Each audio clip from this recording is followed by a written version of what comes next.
certainly. I'm so excited. So, what a week, right?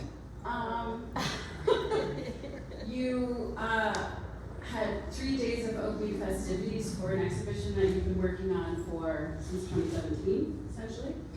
Yeah, but actively since October of 2020. Technically 2017, it's been a long, all that emotional labor. And on the public opening day, which was Saturday, April 9th, they proclaimed it Jean-Michel Basquiat Day. Pretty swell. Yes. And today is the official publication date of your first book. So what are you guys going to do next week? Sleep, I would imagine. So there's so much to sort of talk about. I guess the first question I want to ask, which you answer in part in the book, which is, why now? Why did it feel important to present to the public 200 works which have essentially not been seen or rarely seen?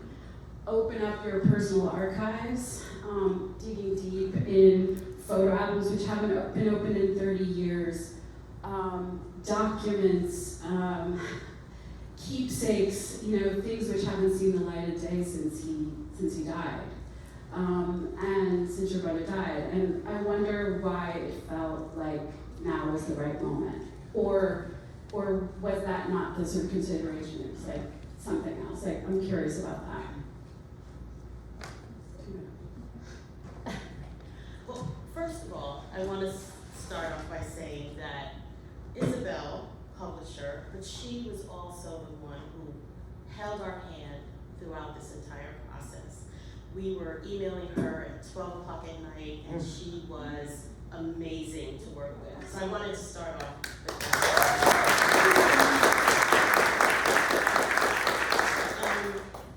We decided to do this project because we had started in 2017 talking with our stepmom, trying to figure out what it was that we wanted to do next with regards to the estate after taking it over from our father in 2013. And our stepmother said, we have so many works that are sitting in a warehouse, and it's important that his fans see the work. They've just been sitting there. And so we went back and forth as to what does that really look like? Should we, allow a museum to have them? What should we do? And Lisane and I decided we should do a show that was from the family's point of view, and the only people that could do that would be her and I. So we set out to find the perfect person to do that with, which is Irene Gallagher, who's sitting right there. And 2017 wasn't the right time. And so we put it on the shelf in the summer of 2020 after so many things were occurring, George Floyd, the pandemic, the shutdown. Everyone was just emotionally just vacant. We decided that was the right time to take this off the shelf and really give it our love and just breathe life into it. And here we are 19 months later. And I said the other day, it feels like I pushed out a baby. It's beautiful, and it's exactly what we envisioned. It's amazing. Life is, I was thinking a lot about, when someone dies young, he died at 27 in 1988, and when someone dies young, particularly someone who's so talented and had so much more to do, in a way, sometimes their death can outshadow their life. And this book and the exhibition are a corrective to that. There's so much life in the book and joy, and that becomes a container for the more difficult parts. And that's what comes through, sort of loud and clear. And you paint the portrait, no pun intended, of of the whole person, right? He had parents, he had sisters, he had cousins and uncles. There was a full life there, and not just a kind of famous person who was wildly talented. So I want to sort of start with the funny parts, and there are some really great stories. And I've envisioned all of them happening. In 1974, you moved to Puerto Rico for about 1.5 years, 2 years. Your father was transferred there. And Puerto Rico was a great adventure, right? It was, getting in touch with your maternal heritage. Your mother was of Puerto Rican heritage. So you guys missed ice skating, which is a thing that you did with your mother. And so, anyway, Jean-Michel came up with a way to bring ice skating to Puerto Rico. So I thought you could tell that little story.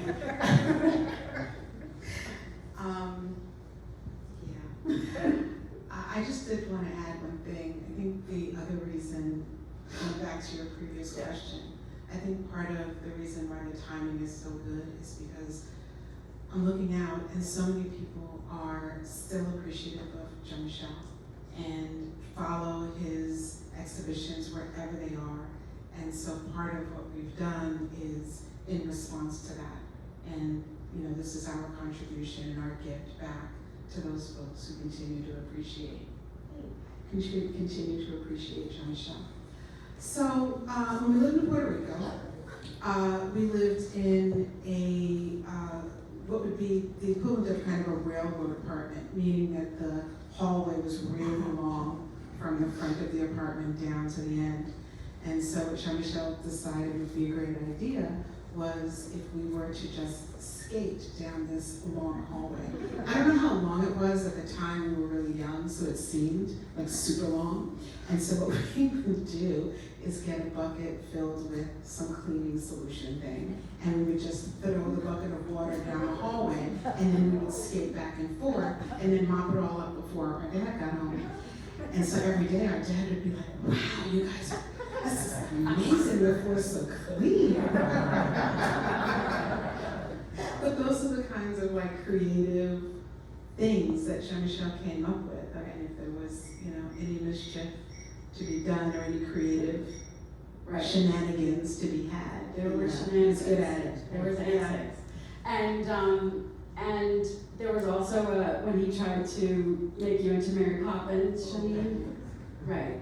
And you took that, you're like, yeah, this makes sense. Well, She was a baby. I think I was about 3 or 4, so I don't think I really made a decision on that. And so, Mary Poppins was popular at the time, and I was usually like the guinea pig of Jean-Michel's antics. And so he convinced me to climb on top of the armoire of our parents' bedroom, and with an umbrella, telling me that I could fly like Mary Poppins. And so I leaped off, and then he put pins on the bed so that I wouldn't kind of jump up. I don't remember that part. I wouldn't jump onto the bed, that I would actually do it. So I leaped off of the bed, off of the armoire with the umbrella, and no, did not. Didn't work. He couldn't make you fly. He was talented in many ways, but the flying thing he didn't quite master. There's one other, you guys were also really hard on babysitters, apparently. And I'm sure they were hard to deal with too, I'm sure it's largely their fault. But you ran and Nora talks about this, you ran a couple of babysitters out entirely. Ish. And so at one point your dad says, all right, we're gonna try to do this a different way, and says, okay, you guys we're gonna do this, you'll get home, you'll give me a call, I'll tell you what to take out for dinner, we're gonna do it that way. And the sort of independent moment of your young lives sort of began from there. The relationship between, one other thing, so in the sort of section about Puerto Rico in the book, we have his report card, which there was some discussion about including. And so it's this, the teacher's handwriting is absolutely perfectly done. And it says, Jean-Michel is prone to mischief. And like, goes on to sort of talk about his sort of misdeeds. And what's interesting is that, you know, his grades weren't so high, but in creative writing, he scores really, really high. And sort of thinking about that connection between the way he uses language in the work, and he excelled at the things he really liked. And I thought that was an interesting moment in the book to sort of look at that, to get that insight. And he was like 14 or something like that, right?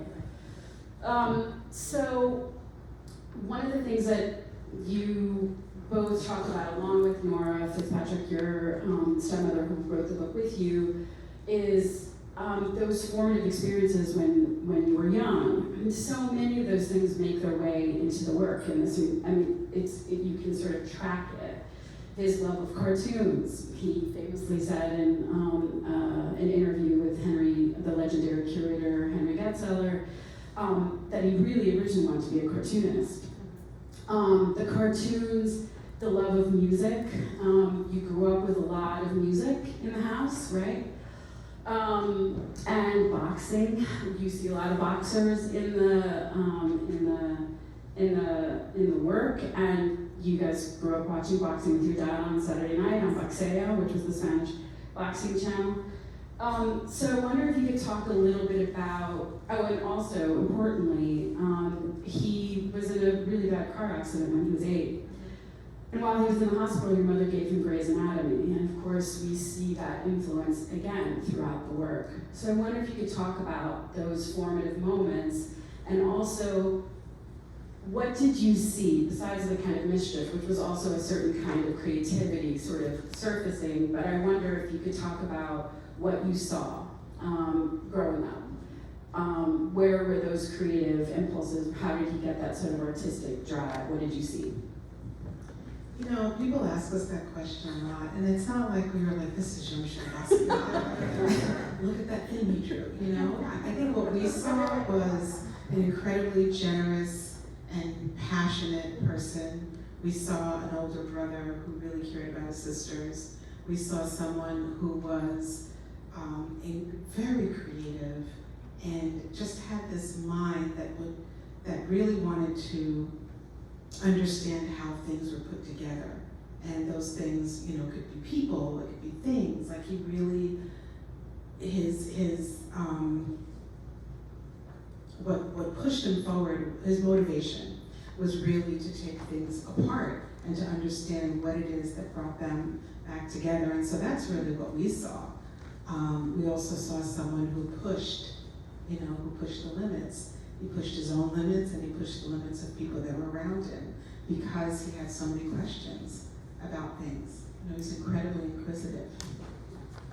Yeah, you talk about that it was like a roving reporter. He was constantly, you know, he was sort of deep in thought and a lot, and sort of consumed with observation and looking around, and more so than, I mean, kids don't necessarily have that in them, you know, that seemed like a special aspect of his creativity sort of coming through. Yeah. So I think also, yeah. I'm sorry, as a parent, and I think for those of us who are parents, you know, when you have this kid who's so creative and who sees the world in the way that Jean-Michel saw it, it's kind of, you know, a mind, you know, it kind of blows your mind a little bit. Like, what do you do with that? You know, in a world where society kind of says, you know, you go to school and you get great grades and you know, sit in a chair for 6 hours a day and you do this and you do that. And then you have this human being who comes into the world with his kind of own assignment. You know, it's not. That's a great way of putting it. You know, it's a challenge for the people that are around him. Yeah. As a brother, It was maybe as a parent it was a little bit more difficult, right? You knocked heads with your dad. Your dad was, I mean, you're first generation, and I am also, and that's a really specific kind of household, you know, of what the American dream is a cliche to many, but for people who come from someplace else, it's very real. And there's a trajectory that you take, which is you work really hard, you get a professional job, dad was a very successful accountant. And you know, you find someone you want to marry, you marry them, you have kids, you have a house, like that's what you're gonna do.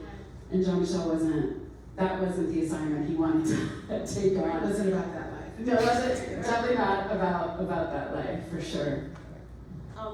I also wanted to add that they also, though they were quite different in their manner and ultimately what their goals were in life, they were also pretty similar in the fact that my father came to this country at under 20 years old. He decided that he asked his parents to allow him to come over because he thought that Haiti was just a little bit too small for him, and he wanted to come to America for that dream. And then to have, you know, he did that, he met my mother, they got married, they had this son and these 3 girls. But then at 17, my brother asked my father the same thing. You know, I have a certain dream and I want to go out there and I want to do that. And so my father, having struggled himself doing that, he didn't want to see the same for his son. He felt as though the only real thing that could, the only real formula was that formula of, you know, a lawyer, a doctor, a business person. And therefore, you know, I see such irony in the fact that people believe that my dad was not supportive of him. In reality, he just did not want to see his son struggle as he did. And he just had a different idea for his life. But as we all know, everyone has free will and free choice. And Jean-Michel chose to do what was best for him. Yeah. And in fact, that kind of drive they both clearly had, right? And so on their own kind of respective paths. He left home at 17, and really within a handful of years he was on his way. In 1981, his work, which is in the exhibition and in the book, which is kind of remarkable, all the things you guys kept. I mean, down to sort of notes and his shoes and everything. But one of the first works, which it doesn't fully launch his career, but pretty much, it was shown in this important exhibition called New York New Wave in 1981 at PS1. And from that he gets a dealer, Anita Nosé, and it sort of launches his kind of ascent, which was a sort of dizzying ascent. Within a few years, by 1982, 1983, he has solo exhibitions in New York and Los Angeles. He's the youngest artist featured in Documenta. There's lots of collectors for his work. He's making money, and it's all kind of happening at this really fast clip. In 83, I think he moves to Great Jones Street, his studio and where he lived, where he remained for the rest of his life. And it was the kind of social and creative hub for him. And Lisane opens that chapter by saying, you know, I loved that space for him. And people talk a lot about it, and there's lots of photos in the book. And there's an amazing recreation of his studio in the exhibition, so we have to see the exhibition. And I wonder if you can talk about that time, because there's great pictures of you at the space and your mom at that long table. I think the photos were in 1986, and my mother and I had been out. I think maybe we were at the Puerto Rican Day Parade, and so we stopped off at Jean-Michel's house afterwards, and it was a summer. I think it was like June. And we just hung out with him and talked, had conversation. He was one who had this long table, and there was always food all over the table. He was a foodie, as Lisane says. He loved Dina DeLuca, and he loved really great food, really great wine. And we just hung out with him, and I took photographs of him. And those photographs really mean a lot to me because these were the last photographs that I took of him. Yeah. And I'm happy that I was able to preserve them and include them in the catalog. And one of the things that's really interesting about Jean-Michel is because that day he was painting, as he always did, and in the mid-sentence, of conversation, he would get up, he'd go paint, he'd come back, not skip a beat, music would be playing, the TV would be on. He was just always immersed in what he was doing on top of having a conversation with you. And that's just kind of how he lived. And if you go to the exhibition, you will see that in his studio, that's kind of what we recreated, kind of all of those different mediums happening at the same time. Yeah, I mean, so you get a sense that there were thousands and thousands of videotapes, which Eileen diligently inventoried. She seems still like it was a big deal. It was thousands and thousands, tons of books. I mean, everything that he needed was right there. I wonder, Lisane, if what that space sort of felt like to you in terms of, again, like people were coming in and out, there was constantly activity, and people sort of, it was where his sort of brain was populating with ideas. Yeah, I think that space in a lot of ways, we have a lot of like starts of things and then completions of things. And that space to me felt like a completion for Jean-Michel at the time. Because it was his moment. He had worked so hard to get to a place where he had his own home and he was being recognized and acknowledged for the hard work that he'd done, all those years. And it was like being he was just in his space. There was music playing all the time, and there were people coming in and out, and he had this beautiful studio that if you go to the exhibition, you'll get to see the recreation. I'm kind of kidding. But he had like this beautiful studio where it was like this place where he was finally able to do the thing that he had come here to do. And, you could see that, but you could also feel it, in that space, and that's what I meant. It was just really beautiful. Great food all over the place, great, music. The foodie thing comes from your dad too, right? Was he a good cook? We ate pretty good. We ate pretty well. Yeah. And like we celebrated brunch before brunch was a thing. Right. We had like, eggs Benedict and omelets and things on Sundays and Bloody Marys, not us. But yeah. Right. Yeah. There was a big lot food of family.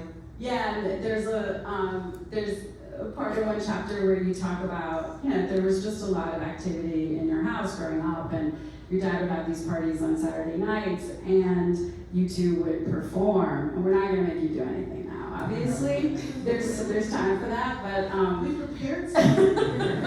but you really go into a lot of detail about, and he would, call his friends, like the girls are going to perform. Like it was like a whole thing. It was a big deal. It was a big deal. It was a big deal. And everything from sort of Broadway sort of show tunes to like Donna Summer. I mean, you guys really covered the gamut. Yeah. Lot of activity, food, drink, happiness, enjoyment.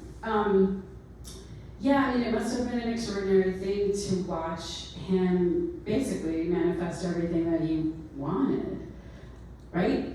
Going back to what Jeanine said Yeah. before, like our dad, when he left Haiti, or I think it was once he got here, he had an address book that's actually in the exhibition where he said, I'm going to be a famous, successful. Right. My goal is to be a successful businessman or accountant. Yeah. And Jean-Michel too said, I'm going to be famous.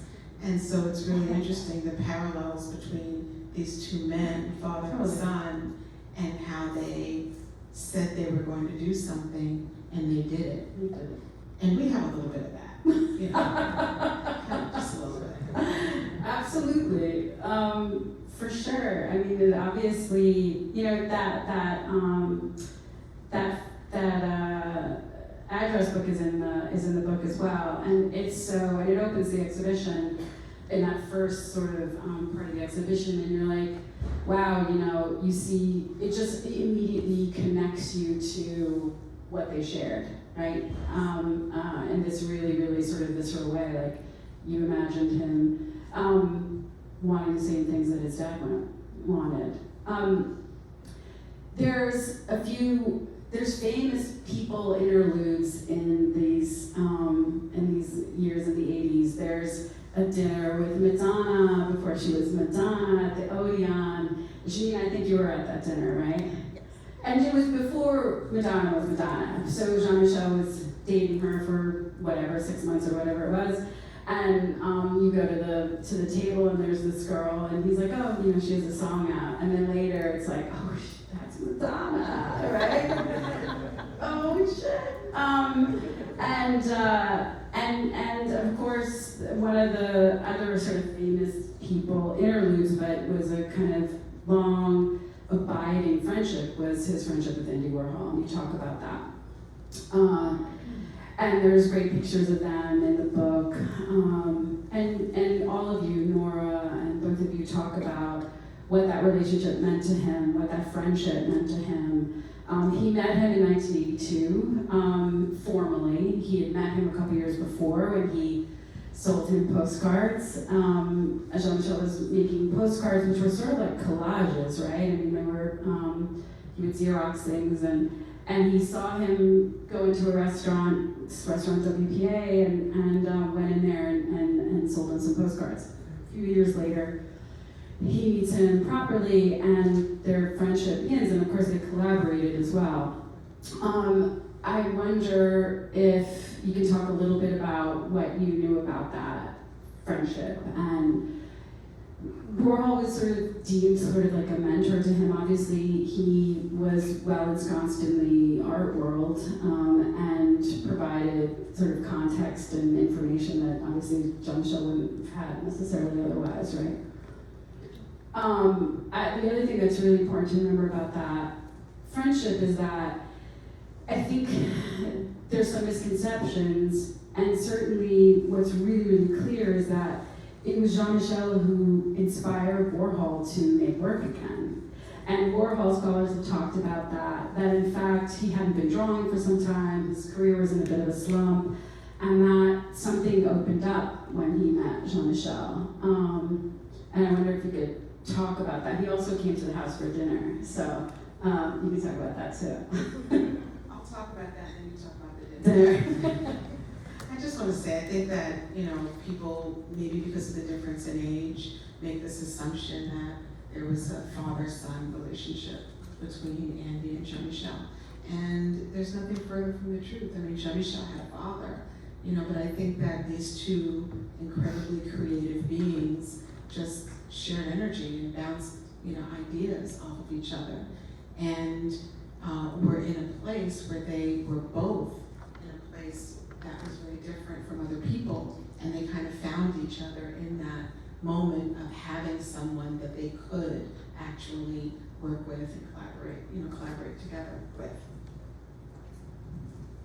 Yeah, just to elaborate on that, Jean-Michel definitely encouraged Andy to start painting again. But also they were two people that really kind of understood the art world. You know, my dad was his dad, but my father didn't come from an art world background. And so he had that person that shared that particular thing in common with him. And so they had a friendship that was good friendship. And Important. yeah, Yeah. Jean-Michel was really, really affected when Andy passed away. In terms of Andy coming to the house, Picture looks I gotta be good. honest, I think I was about 15 years old, and I had no idea who Andy Warhol was. Jean-Michel had said, oh, it's the guy who did the Campbell soup cans. Okay. And so he came over, he was really, I was struck by how eccentric this guy was. The wig. Really, bright white hair, which I found it was a wig, and he was really soft-spoken and really sweet and really, really nice. And he just kind of sat down and hung out with us. We had dinner together, and it was a really nice evening. It was the same time when Jean-Michel's magazine, in the New York Magazine cover had come out. And so we talked about kind of that and the importance of that. So it was, it seems like it was really, really eventful, but it really was Just sitting down with Andy. Sit down. Yeah, no big deal. Andy on a, Candlelight, that table looked nice. I mean, I imagine the food was probably pretty good too. Talking about the art world, I mean, certainly one of the things that, Jean-Michel was a black man inside of a very, very white world, inside the art world. And you talk about this, that all of it, wore him down. One of the things that's in the book is the bicycle that he rode around the city, which he needed because he couldn't catch a cab. He talked about wanting to portray black people in his work because he thought either they didn't they weren't ever portrayed or not to what he thought they should be. And race plays an enormously big part in his work, and it's, I think, definitely underlies the reason why he was such a transformational figure. And him navigating the kind of the whiteness of the art world. Anyway, in talking about Andy and sort of being such a fixture of the art world, it made me think of that. I wonder if you can talk a little bit about how he dealt with race in the work and why that was so critically important, and the ways in which he talked about his black heroes and royalty, the ubiquitous crown in the work. I mean, it's all incredibly powerful. There's so many emblems of it. I think what's funny is that, sure, he did deal with race and his blackness in art, but that's something that he was really dealing with on a daily basis. He dealt with it while we were living in Puerto Rico. He dealt with it trying to catch a cab. He dealt with it with those critics that would critique him differently than they would other artists. They would kind of pick apart, what he was putting out on the canvas and kind of question everything that he said. It was a constant. And so what he was putting on canvas was truly what was going on His life. in his life. Yeah. And so it's almost as if he were painting in the form of his journal. Absolutely. And reliving kind of those constant daily things that he was dealing with. Right. Police brutality. You talk a lot about, again, his sort of dealing with these issues and talking about that, 35 years later, these works resonate as much as they did back then. Michael Stewart was a graffiti writer who died after cops beat him up, and Jean-Michel was known to have said, that could have been me. So yeah, I mean, it was everywhere, sort of palpable what he, how he had to navigate his life, right? Absolutely, and I think the bottom line to the story is that Jean-Michel knew who he was. Jean-Michel knew that he was somebody, and he had the courage to put the crown on his head and to say publicly through his work that, I'm a black kid, I know who I am. So it almost seemed to, You say that in the book? and it almost seemed like he wasn't, and if you look at some of those older interviews, his confidence wasn't in any way deterred. He wasn't, he knew who he was. And when you watch those videos, what you see on this black man's face is frustration at the ignorance of that other person. It had nothing to do with who he knew he was. He knew his value. He knew exactly what it was. And so I think that one of the reasons, there's so many reasons why now is the right time, but I don't think there's ever a time when what Jean-Michel had to say isn't relevant, because we're still grappling with a lot of that. And so I think today a lot of younger people, who got kind of the head nod to wear your locks, Right. It's your hair, wear it, put your crown on your head, put your chin up, Right. and walk in that way. And I think that's what resonates with so many people about Jean-Michel. And a lot of that comes from, we come from a family of people who are really, proud to be who we are, Yeah. Absolutely. And I know the interviews that you're talking about, and then doing research for the book, you're just, continuously sort of struck by the questions he gets, the way that people characterize the work, the way they talk about him as a person rather than the work. It's just, it was unrelenting. Go ahead. Can I share? Yeah, So, please. and this happened, I was talking to my brother, Hervé, who is Janine's husband. He's right here. A couple of days ago, we were taking a walk through New York, and I shared with him that I'd seen this video on YouTube, where Jean-Michel was hanging out with a bunch of guys, and they were just, talking, having fun, and a caller came in and started to refer to Jean-Michel in a really derogatory way, and said to these guys, why do you have this blah, blah, blah, hanging out with you? Just out of nowhere. And so that was the kind of thing that Jean-Michel was dealing with, which isn't unique to Jean-Michel at all.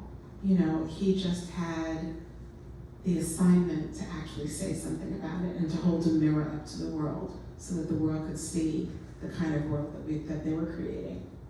Yeah. And I think that brings us to this, this whole conversation around legacy. And he died in 87, 88, a year after Warhol died in 87. And I sort of link those two moments because a lot of people feel like there was he was more depressed and isolated after Andy's death. And he dies in 88. Your father stepped in, made all the arrangements, and within a very short period of time, set up the estate.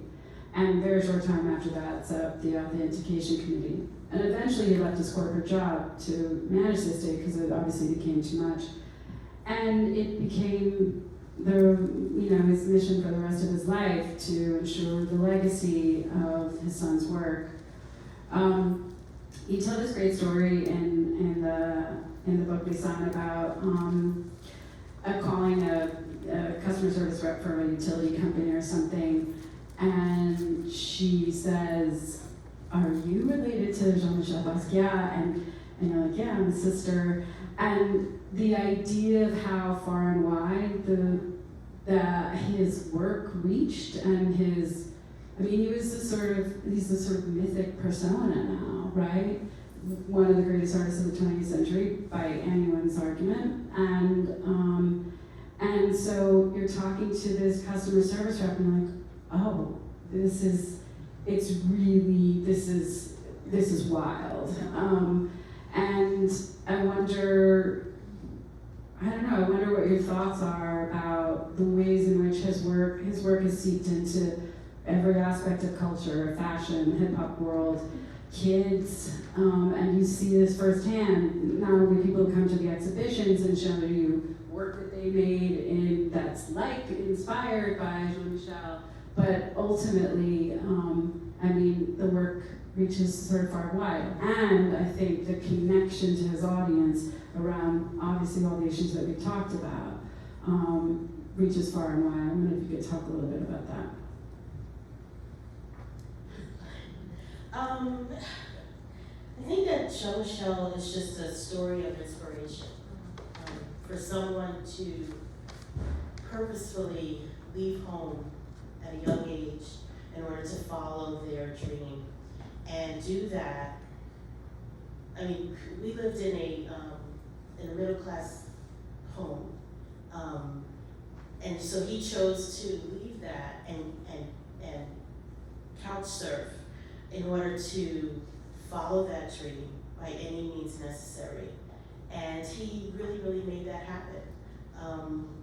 I think that is a story of inspiration, a story of determination, a story of a person who really believed in themselves and went for it and made things happen. And on top of that, it also talks about the story of someone who looks very much like those that are, you know, in this audience and those that he is trying to reach. And when you have representation, when you see someone that looks like you, that has aspired and has gotten to the level that he has, you say, wow, I think that that's possible. It is possible for me to do that as well. And I think that's one of the reasons why he has connected with so many people. Yeah. So we were at the space, we're not gonna be there every day. Go to the exhibition. You welcomed the first visitors on opening day. Oh my God. We sure did. He's here. We were there today for a little bit, and we walked into one of the rooms. There's these 3 galleries, and we're calling them the solo galleries. And one of the galleries is titled Royalty. And there was this little kid, he was like 7 or 8, and he was sitting against the wall, and he was drawing. And he was just like sitting on the floor, drawing. And all these folks are kind of walking around, you know, in the room. And that's really what it's about. It's about, you know, allowing people who are creative, young people who are creative, letting them know that it's okay, you know, and allowing that energy of creativity to flow, you know, supporting it versus, you know, pushing them into something that's not, you know, right for them. You know, I sometimes wonder, like, what if Jean-Michel would have been like, you know what, I'm gonna put on a suit and become an accountant. He would have been a miserable human being and so unhappy, Right. you know? Yeah.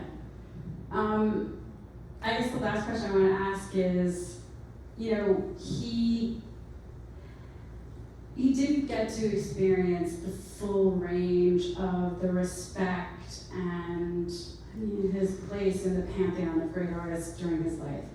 He felt that, you know, some of his peers were getting museum shows and all that. He was aware of obviously having sort of gotten someplace, but not getting the full. That happened after he died. I wonder what you think he would make of all of this now. Jean-Michel would be thrilled.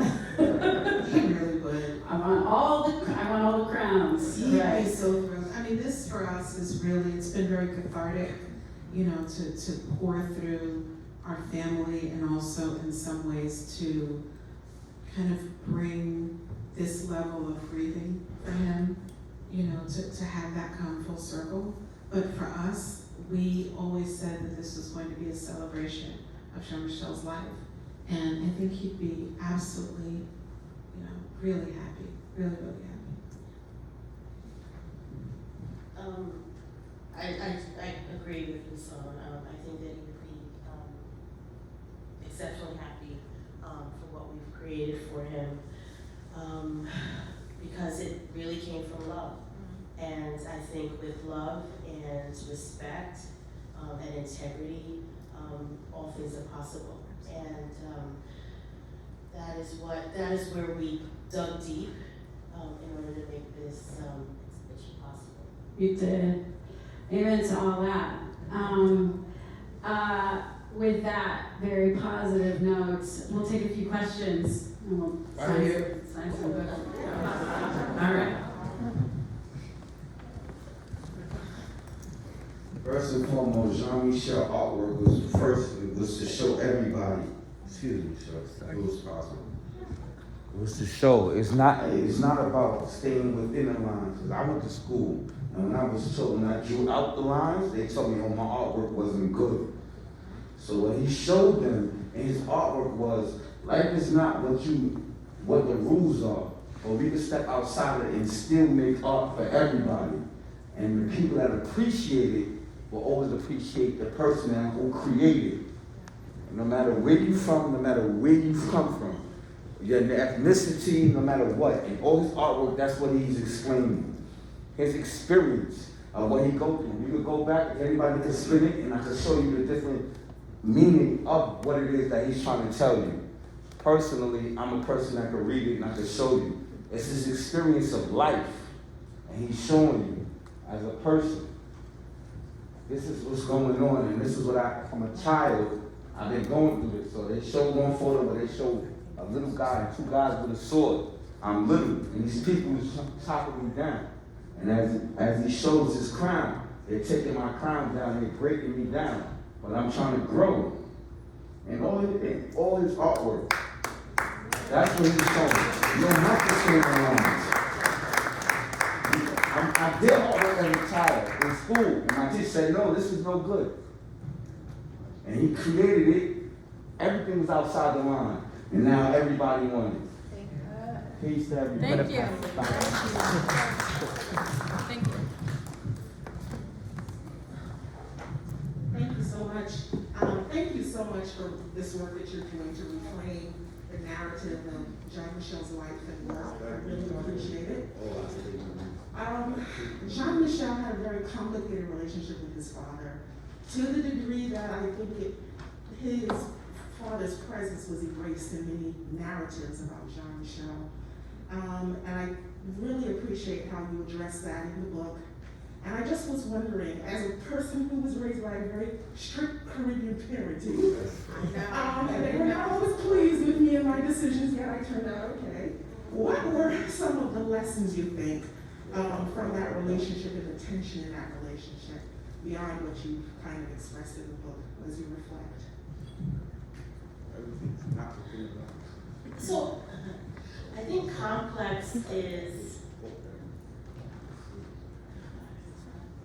my father and mother. My father was of Haitian descent, and in Haiti, there's only one way to go.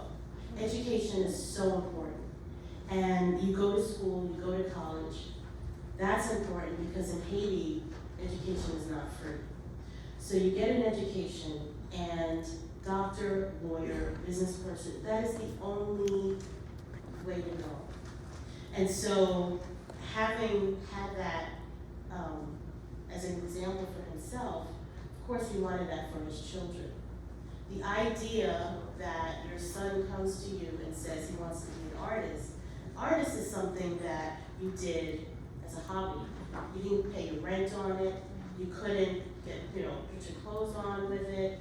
And so it was very difficult for him to grasp that. And as I said earlier, having come to this country at 17 without even a coat on in January, and having struggled himself, he went to school at night while he pushed a cart in the garment district during the day. He didn't want that same path for his son. So I don't want to kind of say it was complex. I don't think that there are many fathers that, at that time, that would have been okay with it, knowing what that entailed. He didn't imagine that his son would become the best artist in the 20th century today. He didn't imagine that. as a parent myself today, I can understand, but I am doing things a little bit differently. I have 3 girls, they're all creative. And what I have said to them is, their father and I, we support you 100%.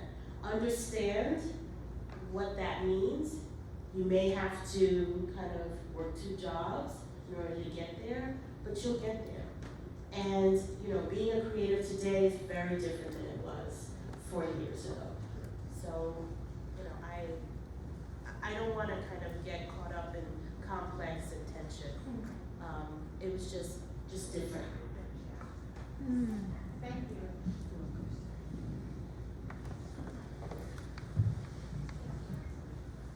Hello, my name is Sphinx, and I had a question about how you said that creatives should have a place and be able to express themselves. And so, how do you feel about all the arts and cultures being pulled out of schools, and without Black ownership and places where we have a space to share our experience and for those to relate to it? How do you feel like that will really transcend all of that?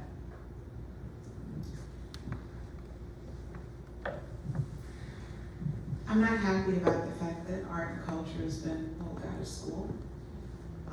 And I think that there are things that we can lean on the school system to do, and there are things that we have to take ownership of ourselves.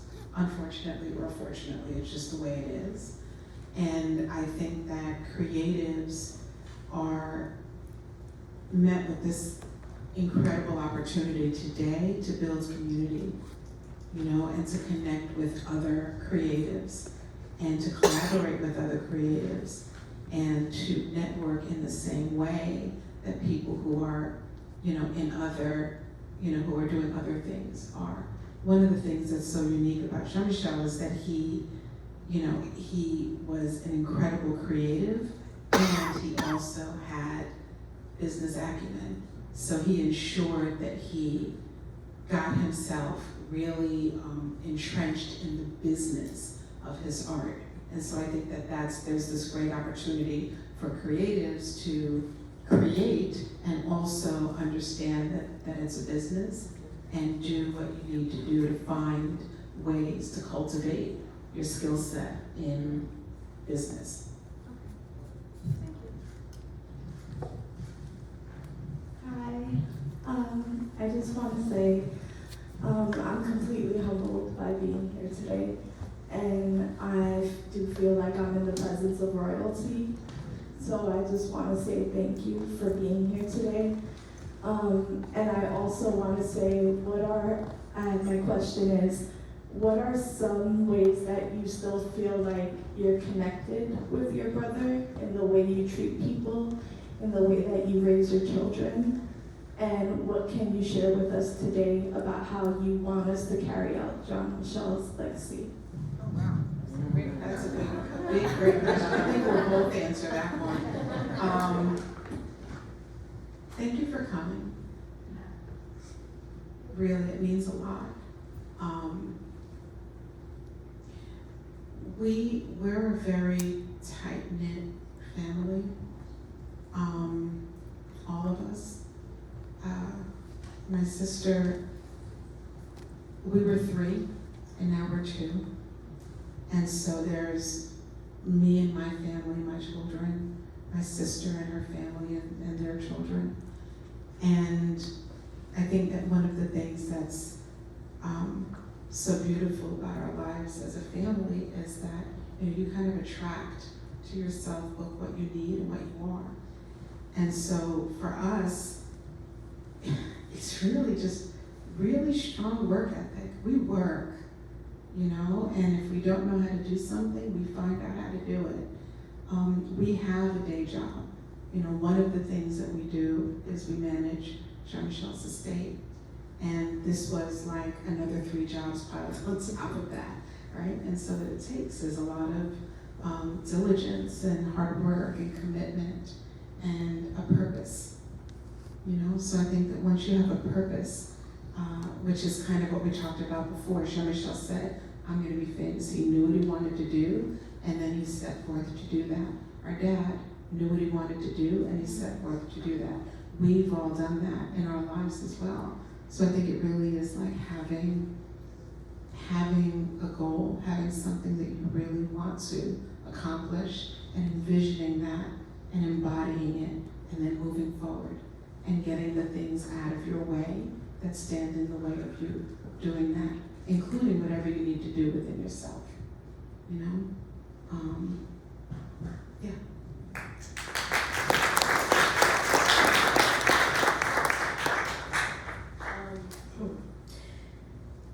Thank you.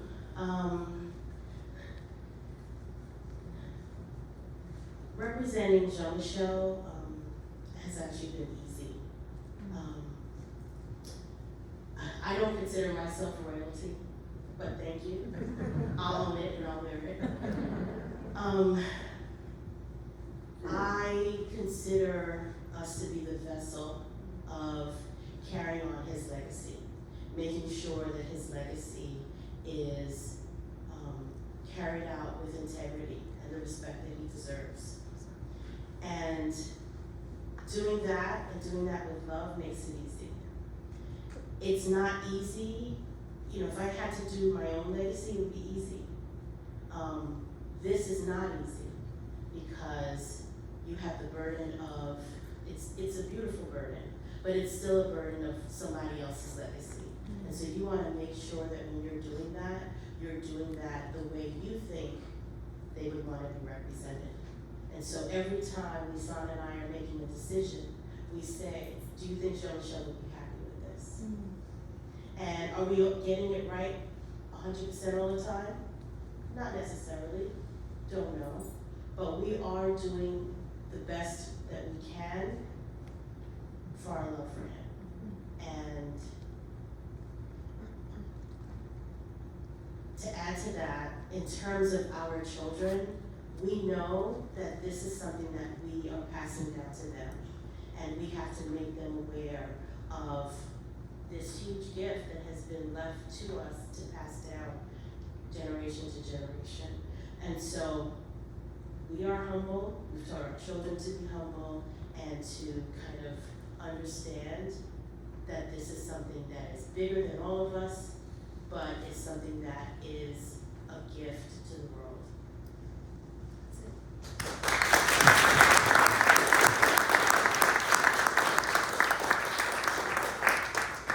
I think on that, do you want to take one more question? Sure, you stood up very. Quick question. Thank you. Similar to other people, thank you for your work. Thank you to you, your father, the work of your brother. It's just incredible. Thank you for tonight. The question that I had was, your brother was clearly a pioneer, right? A leader, absolute top of the game. And you guys have all come around and done that as well, right? It's excellence. So I'm really interested in what has been your learning from your brother's work, from your own experience as Black bodies, navigating this system, right? And bringing that excellence for others in the room and for other Black bodies that are trying to do that in their fields today. What insights is there for us from the experience? Thank you. Set a goal, focus on that, do your own work, like whatever it is that you need, handle that, and move toward your goal. And straighten out your crown if it's not straight. If it's tipped over a little bit, just kind of knock it over. That's it. And just know who you are. I have to say, this exercise in digging through our family's history and looking at what happened, 33 years ago, and everything that's transpired since, and looking at where we are today, it was an incredible activity, an incredible project. And I encourage all of you to do the same, because it helps you to understand why you do some of the things that you do today, It helps you to see the wonderful things that you're bringing forth, and it helps you to understand that each one of us are sitting here with our ancestors behind us, right? So when we're speaking, our ancestors are speaking through us. So just really just ground in that and ground in your value. That's, that's what I have to say about it. Just simply control your own narrative and don't allow someone else to do that for you.